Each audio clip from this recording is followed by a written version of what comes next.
One of the must-visit attractions in Beijing is the Summer Palace. It is recommended to allocate a whole day for exploring the park. If you only have around 2 hours, you can focus on the main attractions. The historical and cultural sites of the Summer Palace are mainly concentrated in the northern and eastern parts of the park. Essentially, all the attractions you've heard of are located within these two areas. The lake scenery of the Summer Palace is also very impressive. During spring, summer, and autumn, it is enjoyable to walk along the Western Dam or take a boat ride to admire the lake views.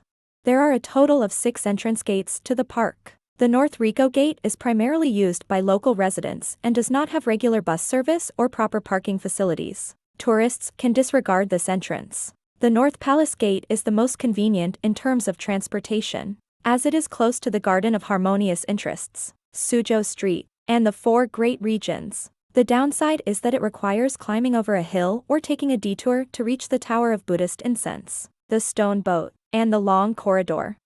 The East Palace Gate is the main entrance to the Summer Palace. It is not far from the Hall of Joyful Longevity, the Long Corridor, the Tower of Buddhist Incense, and the Stone Boat. It is relatively close to the Bronze Ox and Nanhu Island as well. However, transportation and parking are not very convenient. The newly built Palace Gate has public transportation and parking facilities. It is close to the Bronze Ox, the 17-arch bridge, and Nanhu Island. The downside is that it is farther away from the Long Corridor, the Tower of Buddhist Incense, and the Stone Boat.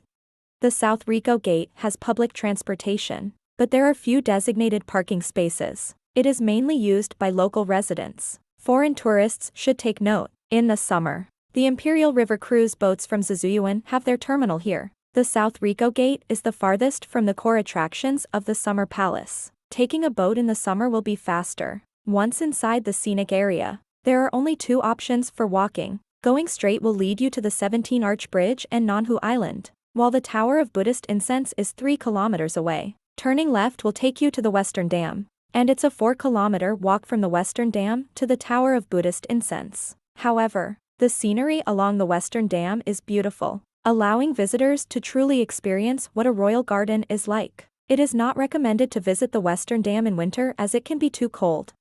The West Gate of the Summer Palace is conveniently accessible by subway, bus, and parking facilities. However, the West Gate primarily serves Beijing residents, as the West Suburban Line is convenient for traveling to the Fragrant Hills. Visitors near the West Gate mainly come for walks and exercise. For first-time visitors to the Summer Palace, it is not advisable to enter from the West Gate as it is far from the core attractions.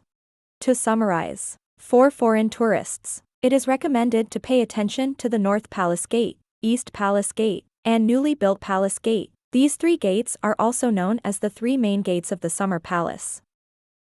If you enjoyed this video, don't forget to like, follow, and subscribe to this channel.